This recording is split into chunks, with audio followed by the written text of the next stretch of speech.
Hello to all. Welcome to another video lecture of research methodology.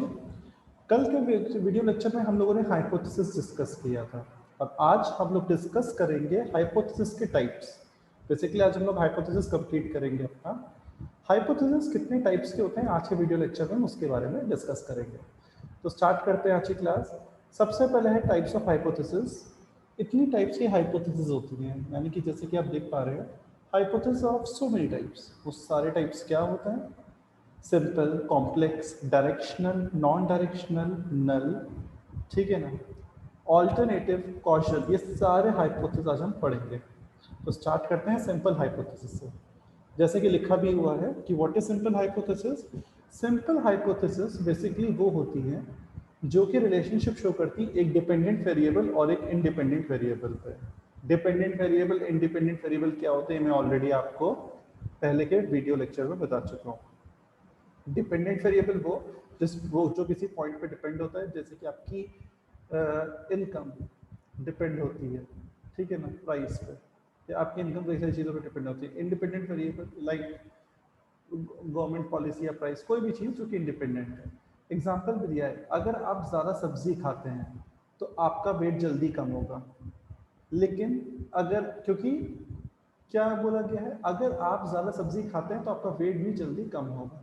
तो यहाँ यानी कि ईटिंग मोर वेजिटेबल, ज़्यादा सब्जी खाना इंडिपेंडेंट वेरिएबल है, क्योंकि वो तो किसी चीज़ पर डिपेंडेंट नहीं है। लेकिन आपका जो वेट अगर आपको कम करना है उसके लिए आपको सब्जियां ज़्यादा खानी पड़ेंगी। तो वेट लूज करना इज अ डिपेंडेंट वेरिएबल, क्योंकि डिपेंड है किस पे? वेजिटेबल्स पे। तो वेजिटेबल्स इंडिपेंडेंट वेरिएबल है और वेट यहाँ पर डिपेंडेंट वेरिएबल है। इसकी स्टडी करना, इन दो चीज़ों के बीच में स्टडी करना है, जिसमें एक ये है आपका डिपेंडेंट वेरिएबल और ये है आपका इंडिपेंडेंट वेरिएबल। इन दोनों के बीच में जब रिलेशनशिप स्टडी करते हैं इसी को हम कहते हैं simple hypothesis, simple relation study करना, ठीक है। नेक्स्ट है कॉम्प्लेक्स हाइपोथेसिस। जब दो या दो से ज़्यादा डिपेंडेंट वेरिएबल्स और इंडिपेंडेंट वेरिएबल्स के बीच में स्टडी की जाती हैं, यानी कि अभी हमने सिंपली दो चीज़ों के बीच में स्टडी कर दिया था तो सिंपल हाइपोथेसिस था। अब जब यही रिलेशनशिप आपको स्टडी करनी है दो से ज़्यादा लोगों के बीच में तो वो हो जाएगा कॉम्प्लेक्स हाइपोथेसिस। जैसे कि वही एग्जांपल लेते हैं, ज़्यादा सब्जी खाने से और सब्जी के साथ ज़्यादा फ्रूट्स खाने से भी वेट लॉस होता है, स्किन भी अच्छी होती है और कई सारी बीमारियों से हम बच जाते हैं, like heart attack, high blood pressure, cancer, इन सब बीमारियों की भी प्रॉब्लम कम हो जाती है, प्रोबेबिलिटी कम हो जाती है। तो यहाँ पर वही चीज़ें हैं, डिपेंडेंट वेरिएबल है और इंडिपेंडेंट वेरिएबल है, लेकिन यहाँ पर रिलेशनशिप दो या दो से ज़्यादा चीज़ों के बीच में, क्योंकि इसमें फ्रूट्स भी जोड़ दिए गए हैं, वेट लॉस के साथ स्किन भी अच्छी हो रही है, डिजीज़ भी नहीं हो रही है, वगैरह वगैरह।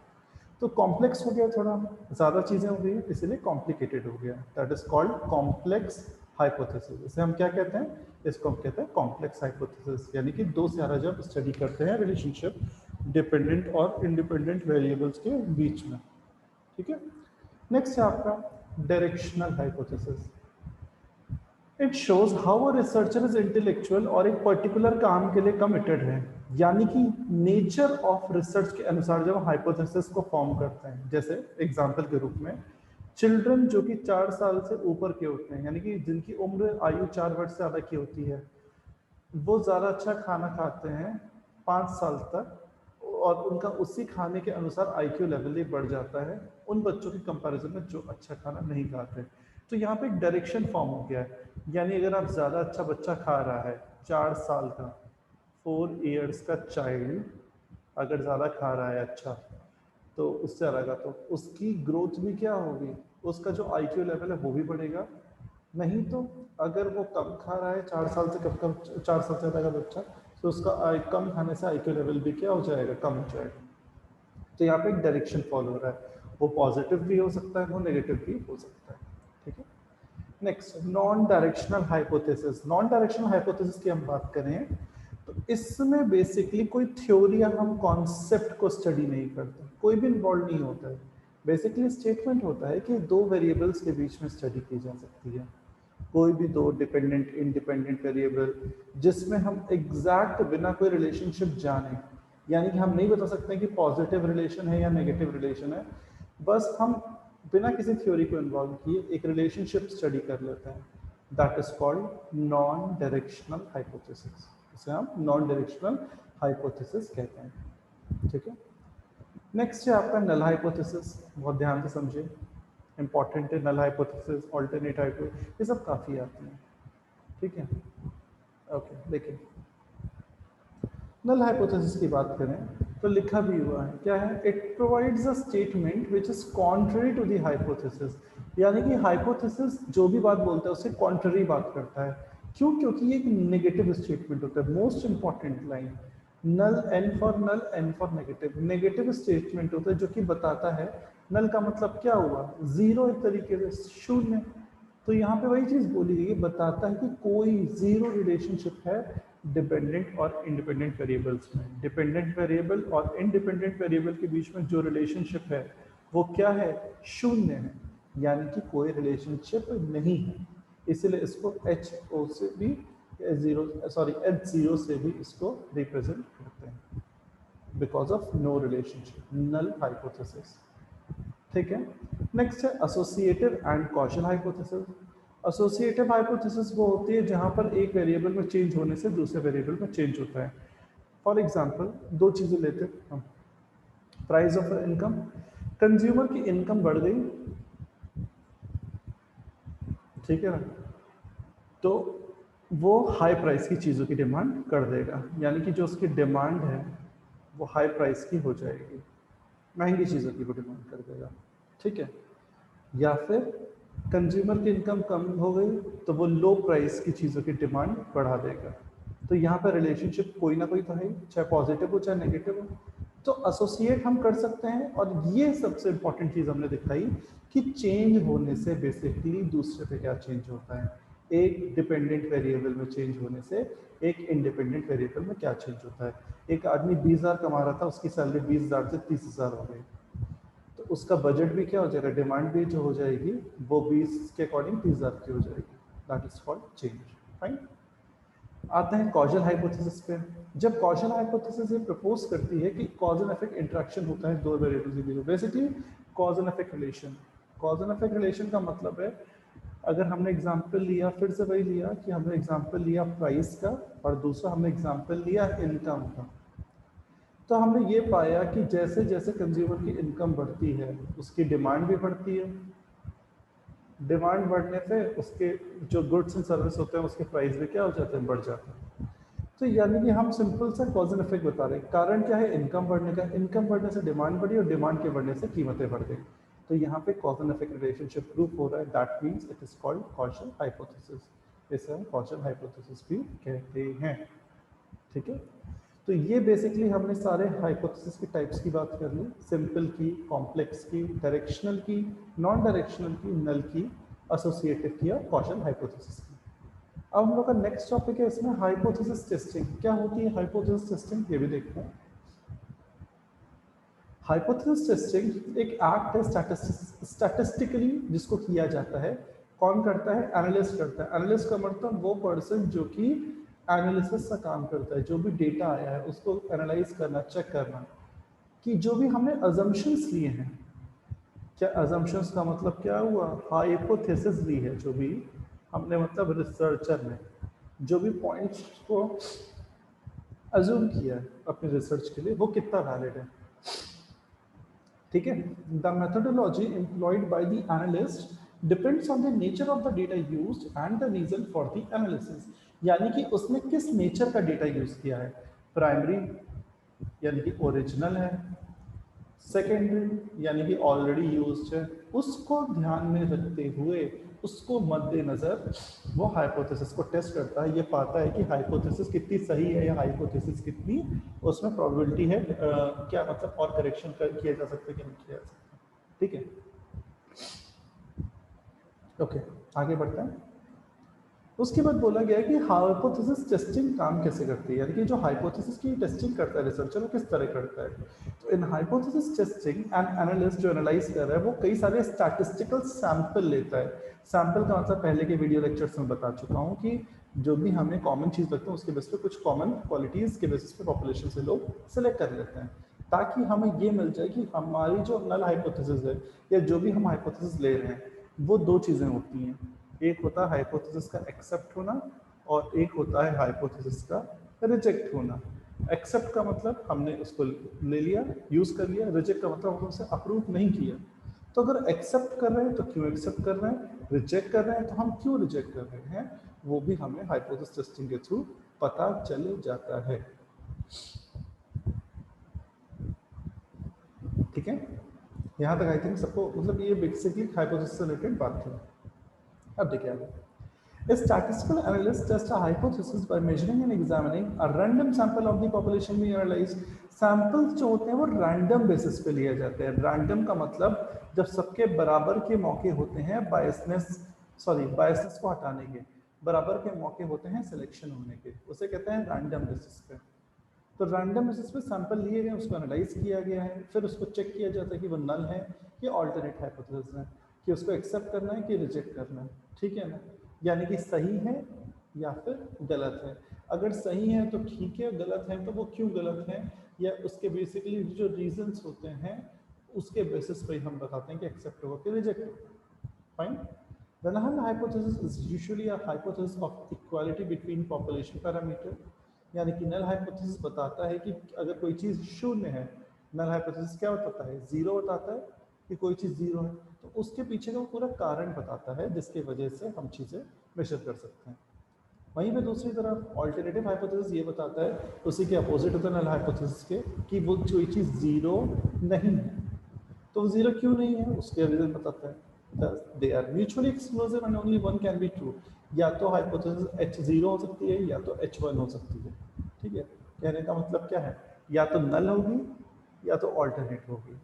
नल मतलब H0 या तो H1, एक चीज़ गलत होकर सही होगी या सही चीज़ को रिजेक्ट कर दिया होगा। दो प्रोबेबिलिटीज नहीं होंगी, दो में कोई भी एक ही होगी। ठीक है, that is what we call last line, thus they are mutually exclusive and however one of the two hypotheses will always be true। यानी कि इन दोनों में से one of the two hypothesis, दोनों में से एक। अब दो कौन कौन सी हैं, H0 यानी कि नल, H1 यानी कि ऑल्टरनेट। या तो ये सही हो सकती है या तो ये सही हो सकती है, दोनों सही नहीं हो सकते। एक गलत होगा तभी दूसरा सही होगा, एक को एक्सेप्ट करेंगे एक को रिजेक्ट करेंगे। ठीक है, आगे बढ़ते हैं।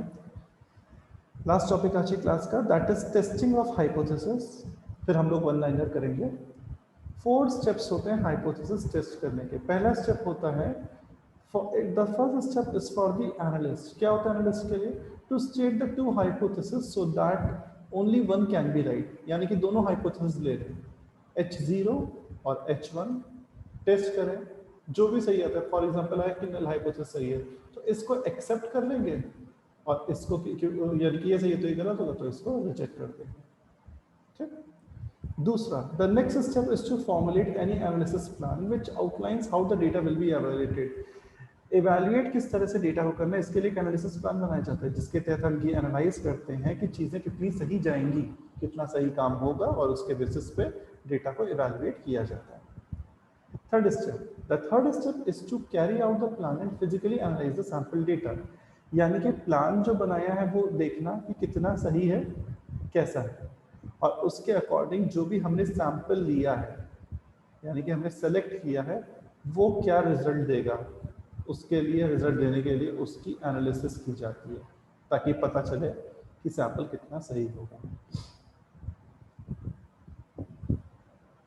ठीक है, next and last, the fourth and the final step is to analyse the results.